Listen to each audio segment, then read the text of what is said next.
Poverty. It changed the human spirit. How did they break free? Government can't solve these problems, but people can. Escape from Poverty wants to help. Guiding people like Amy, who makes pralines. I have a dream of not only having a candy store in Lafayette, but in the surrounding areas and eventually go international.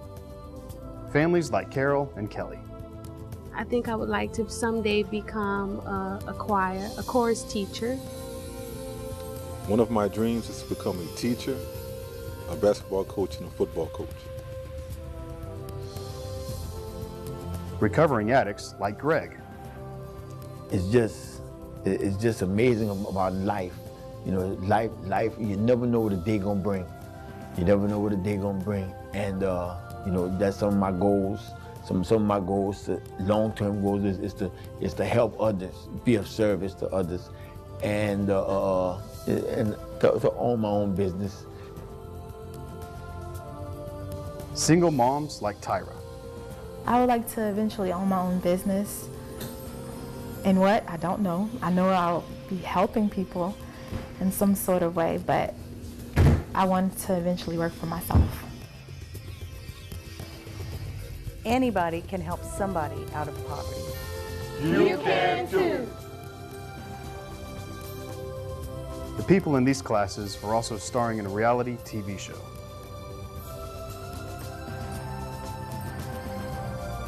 Join us as we follow their journey from poverty to success. Our dream is to make their dreams come true. Escape from poverty. Escape from poverty. Escape from poverty. Escape from poverty is transforming my life. Transforming my life. Transforming my life. It's transforming my life.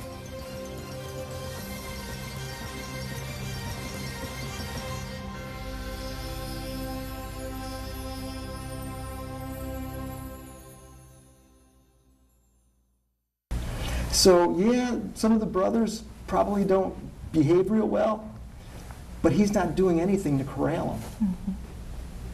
So he's reinforcing their bad behavior. So their response is that they hate him. Now here's something that's interesting. In verses 5 through 8, Joseph had a dream, and when he told his brothers, they hated him all the more. 37 verse 5. And he said to them, listen to the dream I had. Now, he tells them he's got a dream coming. And as soon as he tells them that he has a dream coming, or that he had a dream, they already hate him. But he's going to go tell them anyways. And he says, listen to the dream I had. Listen, guys, this is so cool. We were binding sheaves of grain out in the field when suddenly my sheaf rose and stood upright. And guess what? While your sheaves gathered around mine and bowed down to me. Bow down to my sheaves. So they're harvesting wheat. Now he's not wearing his coat, you know, because he can't wear one of these coats. Because the coat that he would have had would have actually gone all the way down to his hands and all the way down to his ankles. It's not the kind of thing you wear for working. So he wouldn't be wearing this. But they're harvesting and they have sheaves of wheat. And the brother's sheaves bow down to him. What is he saying? You gonna serve me? Yeah. He's wearing, now I'm sure he's wearing the coat while he's talking. He's wearing his priestly, his royal garment. And he's saying, guys, guess what? I had a dream that sort of reinforced this whole coat thing. I just thought I had to share it with you. And what does it say the response was to them? Were the brothers excited? Man, it's so cool.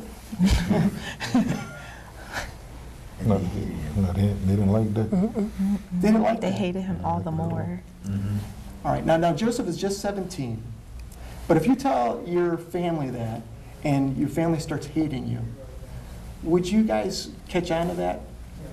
Definitely. Well, how would you catch on to that? Well, how would you know? By their reactions. By the reaction. Yeah.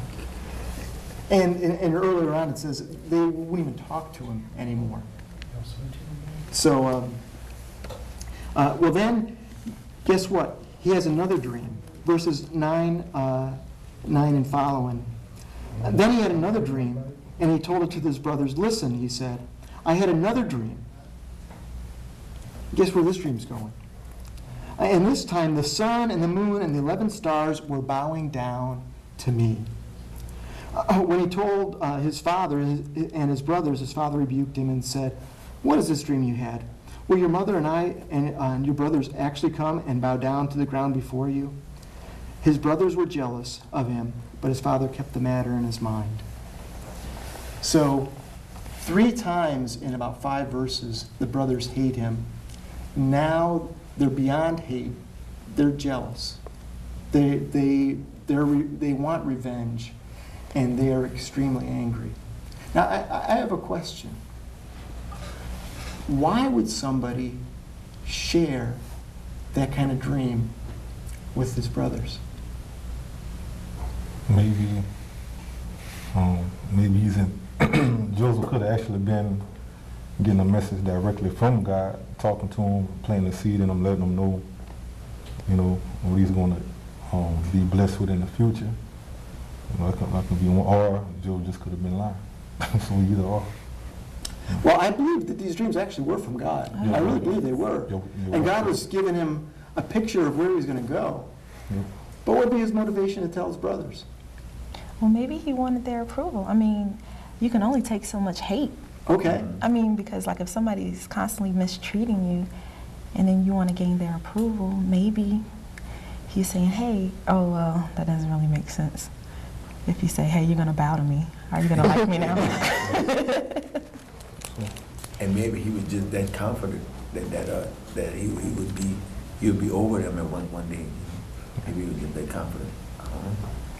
Well, and then he knows that however mad they get mad at him, Daddy's going to watch out for him. Mm-hmm. That they're not going to do anything to him while Daddy's around. Daddy's got his back. All right, now, no matter what he thought about the first time, after the first time he saw they were really angry, why in the world would he tell them the second time? I mean, maybe he was trying to win approval, maybe he was trying to show off, but when he saw it didn't go well, why would he do it again? Well, 2 things. He could have been talking trash. Y'all gonna bow down to him one day. Or he could have been, even though his brothers were being mean to him, he still loved them and just wanted to get like an interpretation of the dream, just to get like second opinion or clarification about it. Yeah. Maybe God told him to tell him.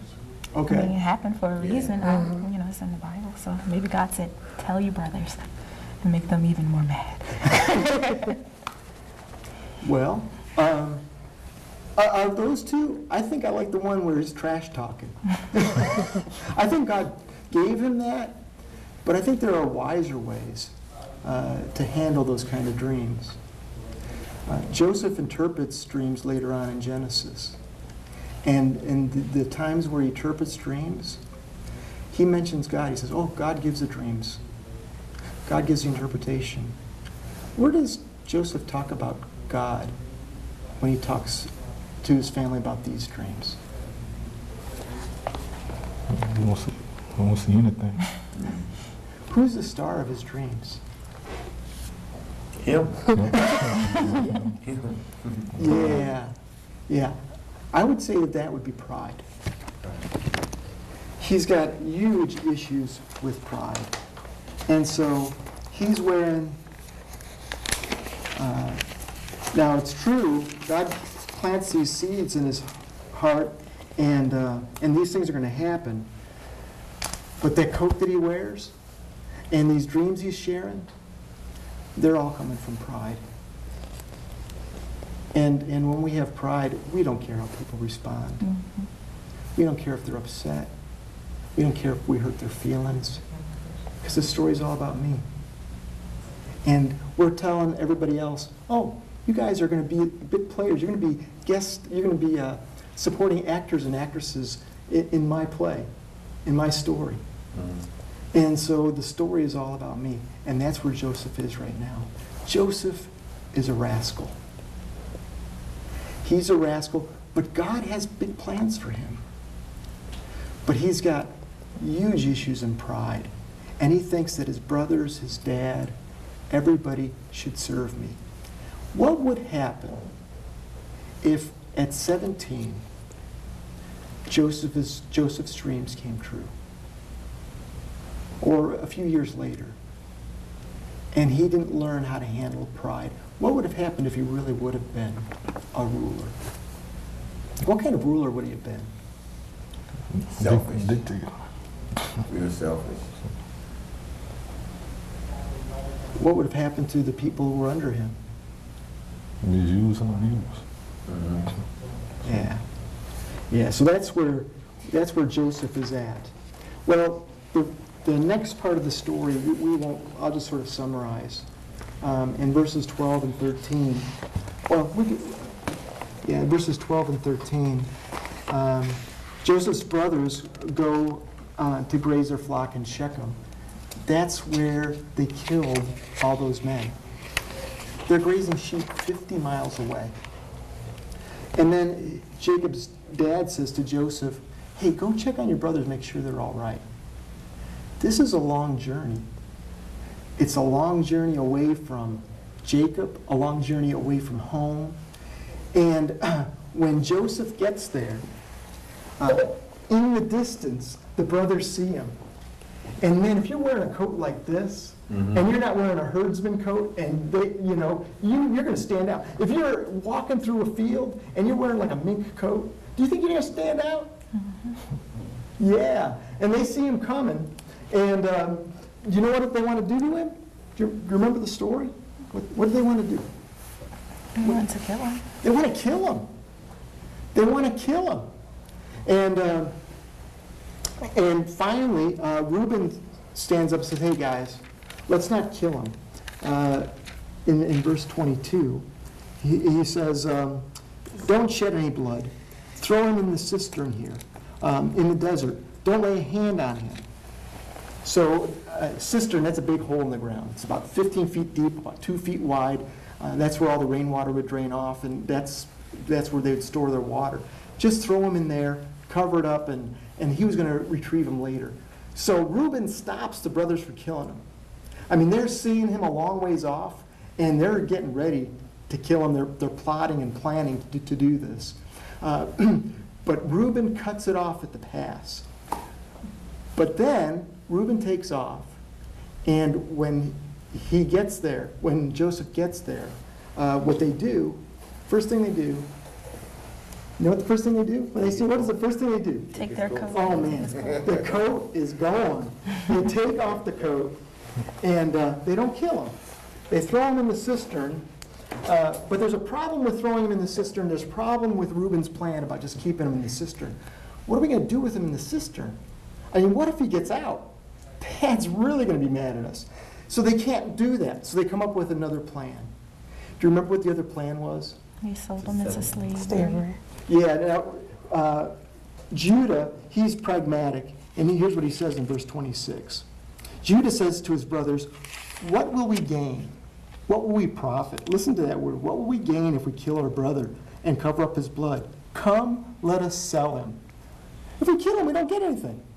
Let's sell him, and then we get some 20 pieces of silver, and we can share that amongst you. So let's do that. They're going to sell him.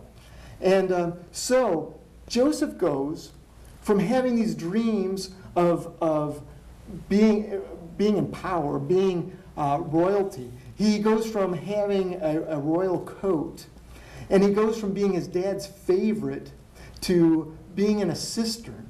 And the brothers ripped the coat off, beat him up, threw him in the cistern, and then he's sold. Now, if you were a young Joseph, 17 years old, all of a sudden you realize, I might never see my dad again. I'm going to Egypt. I don't know where I'm going. I don't know what my conditions are going to be. Lost my coat, lost my dreams. What's running through your head at that moment? I was talking too much trash. I should have never told him my dream. I apologize. I apologize to him. It's too late then. Too late. Yeah. I need help. I need help. I need help. That's what you call hitting bottom. And there's a verse in Proverbs, 2 verses in Proverbs 18:12. Before his downfall, a man's heart is proud. But humility comes before honor. And then there's another verse, Proverbs 3:12. Because the Lord disciplines those he loves, as the father delights in his son and disciplines him. So, because God delights in us, he's going to discipline us sometimes. And sometimes we're going to hit a pit. We're going to feel like we hit bottom. And those days aren't very comfortable.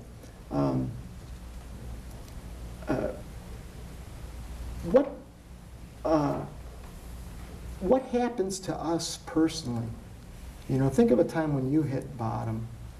What happens in your life when all the trappings, all the props are taken away, and you realize, oh my goodness, this did not turn out the way I thought? What happens? What's happened? You gotta take it take it to God. You try to do it by yourself. God will strip everything from you, so you can realize you gotta go back to him. So you gotta take it to him to get it fixed up. Yeah. That's good. Humility. Mm-hmm. Humility. You have to humble yourself and surrender. Yeah. You realize the story isn't about you anymore. Yeah. What were you going to say, Tyra? Reevaluate everything. Reevaluate everything. How did I get here? Yeah. You lost sight. Pardon? Lost sight of the true vision. So then, once you're at the bottom, you have to regroup and realize where you're at and where you really need to be going. Yep. When you think about your life, how many of your successes have really shaped who you are? When I look at my life, not very many of my successes shaped who I am. It's those moments in the pit. It's those moments when I'm sold into slavery. It's the moments where I have to rethink everything. Those are the moments that shape us. Wouldn't you agree? Yeah. We don't like those moments. But that's where God works on our character. And sometimes we want to, we just want to go from point A to point B. We're in the pit, or we've been sold into slavery, whatever it is, and we say, God, just get me out.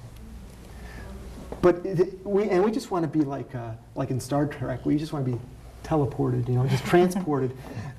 But God does all his work in the journey. Yeah. And what we're asking for God to do is, God, don't make this painful. I just want to, but the only way we can change is with some pain. We want to skip the process. And it's through that journey, through the pit, through this being sold into slavery, that if we're open to God, he shapes our character. Can you think of something that maybe you've learned, that you'd be willing to share, that you learned from a difficult experience, that no success in the world taught you, but there was a difficult experience, and through that experience you learned something? I mean, when I can't get what I want, like when I thought everything should go a certain way and it didn't go a certain way, and instead of overreacting, saying this person isn't treating me fairly or they should have done it, they had it to give, just say thank you anyway, and just, be thankful for the opportunity. And once you tell that person thank you, just for their time, they will definitely, it will soften their heart, or it'll plant a seed, or, they'll see something is different about that person, where they're humble regardless of how I'm treating them. So I had to learn how to, don't overreact, just... Was there a certain situation that really crystallized, that you really saw that in your life? Yeah, like my apartment that I live in now, like my landlord didn't want me to move in because, I don't know why, he just didn't say why. He's just like, no, I'm gonna go with somebody else. And I was like, oh, okay, well, thank you anyway. I really appreciate you giving me the opportunity. And he was just like, okay. And then like a couple of hours later, he called me and he said, you know what, I do want you to move in. And I was like, wow. And he said, it's because you said thank you, because you humbled yourself and you weren't angry, or even though I was angry on the inside, like I didn't exude that. But I said thank you anyway, and I just was like, okay, God, I know you have something better. And I think He was like testing me in that moment. Well, and what that shows is that you trusted that God had provision for you. It wasn't, you wanted this, it didn't look like you were going to get this, but God had a provision for you and you trusted Him and you didn't have to fix it. You trusted God. That's cool. Anybody else can think of something that maybe through a difficult circumstance, God taught you something that you couldn't have learned any other way? At a job that I held, I took some training classes and before going on the job. And when I got there, some of the things that shouldn't have been going on were taking place. And I spoke about it, and I brought it to the light. And I got hated for it, and the finger got pointed at me like I was the villain. And people talked about me. They tried to discourage me to leave my job, and God wouldn't let me. And in the back of my head, you know, the Lord to me was telling me, they're going to be going before you. And to this day, that's how it transpired. I kept a cool head. I kept my mouth closed. I didn't say anything. I just listened to that inner voice. And those people are no longer there, and I still stand. That's awesome. Wow. That's cool. Well, I shared with you that growing up, there was a lot of argumentation, and I sort of learned that. And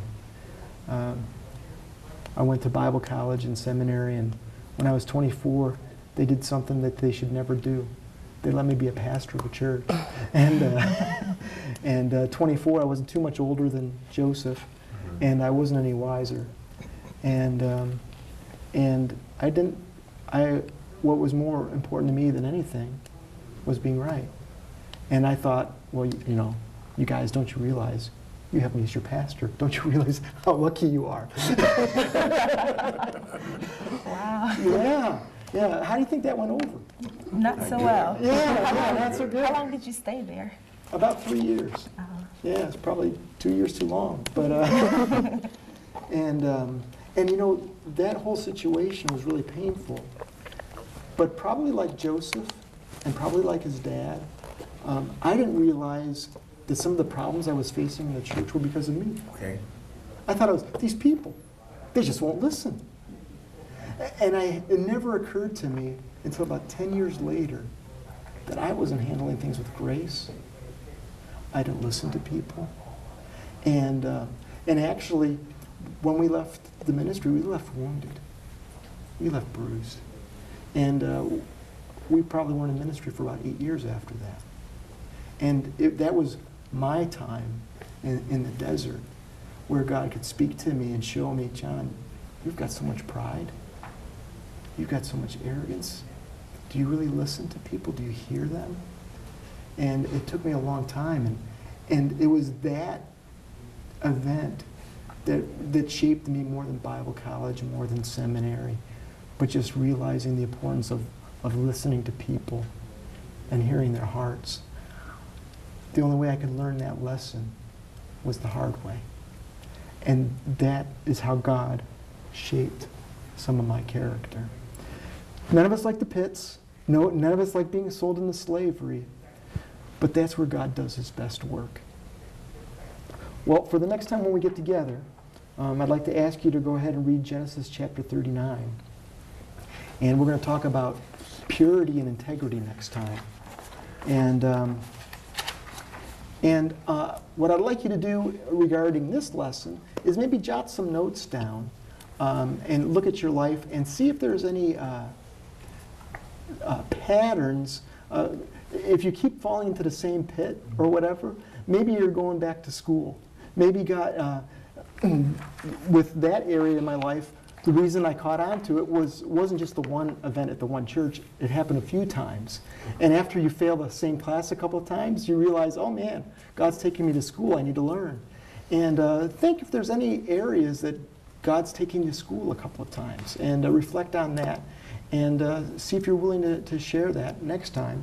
And then we'll talk about chapter 39 in purity and integrity.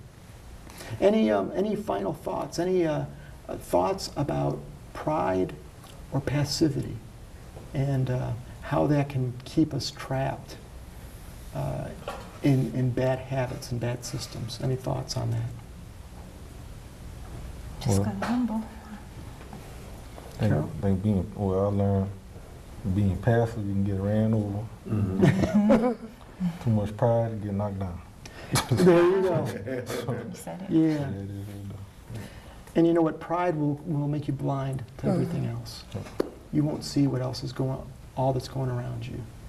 You got to ask God to open your eyes so you can see. Well, very good. Well, thank you very much. It was great sharing Genesis 37 with you, and I look forward to visiting with you guys again soon. Thanks. Thank you. Yeah.